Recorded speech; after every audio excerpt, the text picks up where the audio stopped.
hardly took the time just to look at me. By the time I graduated high school, Mom had her own little bakery. And one morning, when I was looking for some cereal, I made a shocking...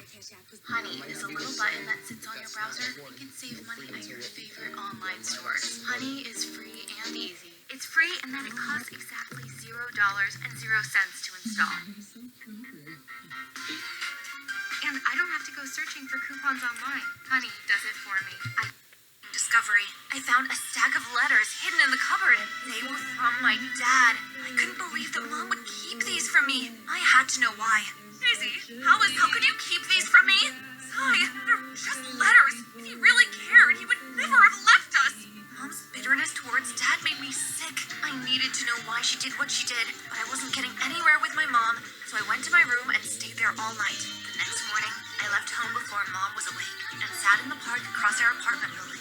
Mom couldn't tell me why. I was going to find out on my own. I picked up the top letter to open it, but then a gust of wind ripped it from my hands. I couldn't lose the letter now, so I locked my eyes onto it, and finally it was low enough for me to reach. But as I leapt to grab it, I bumped heads with someone.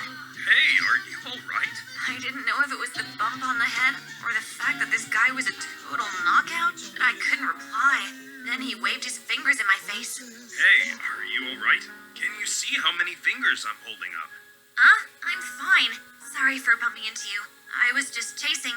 Just then, I remembered how I ended up here, and I was about to start searching again when the stranger handed me the letter. Hey, is this what you're looking for?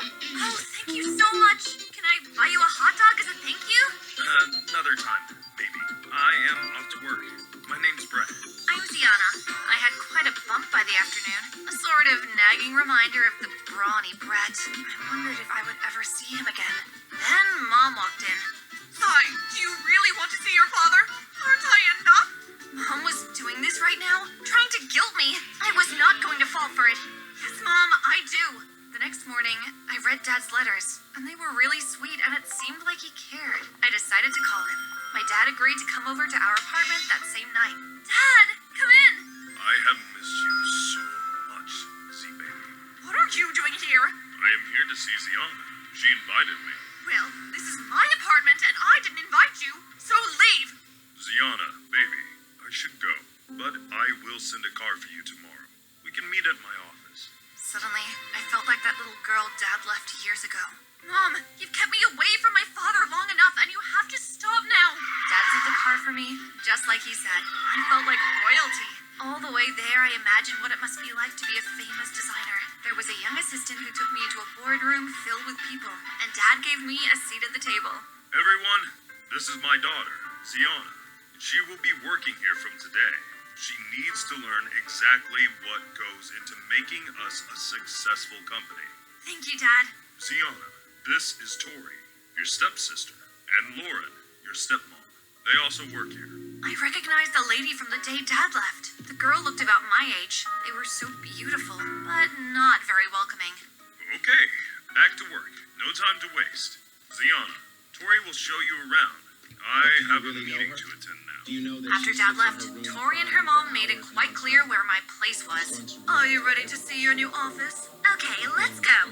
I saw Lauren and Tori grinning at each other like Cheshire cats. It seemed so odd until I got to my new office. Tori and Lauren took me to an office that had nothing to do with designing. It was the mail room. So this is where you will be working. Enjoy! They left me there and walked off laughing like hyenas. Did Dad even know they took me to the mailroom? Was I supposed to design from there? The next morning, I was up early and ready to go. Tori and Lauren weren't gonna get rid of me that easily. I was going to be the best mailroom girl they had ever seen. Dad would surely see how committed I was. I was busy sorting the mail when I got the surprise of my life to suddenly see Brett in front of me. Still chasing letters, I see. Oh, hi! Brett, right? What are you doing here? I work here. Tori tells me that you're an intern here now. How are you enjoying it? More like mail delivery girl. I haven't even had a chance to show Dad some of my designs. And how do you know Tori? Oh, you design? Maybe I can see them and tell you if they're any good, you know? Before you show them to your dad. I thought that it was strange that Brett wanted to see my designs, but I showed them to him anyway. He was so cute. Well, are they good? These are, okay, not really what we do here. but you've got potential. Keep at it. After Brett left, Dad sent his assistant to call for me. Your dad would like to see you. Hey, Dad, did you want to see me? There have been some mix-ups with the materials and designs. Lauren said that you were behind it. Dad, I just followed what Tori said. She said to deliver the designs to the storeroom and the material to accounts. Ziana, taking responsibility when you make a mistake is one of the ways to success. I am going to let this one go, but next time please be careful. Yes, Yana. We worked too hard to see you mess things up. Tori was being her usual pompous self. But Dad, he should have realized by now that they stuffed me into the mailroom. But all he cared about was work. I couldn't let Tori and her mom win. I would double-check everything with Dad. That would make him see that my talent was wasted in the mailroom. The next morning, Tori told me that I needed to take the delivery of zippers to the janitor's closet and then clear out the storeroom. That didn't sound right, so I went to see Dad. Dad, I need your, help. Wait, are those my designs on the models?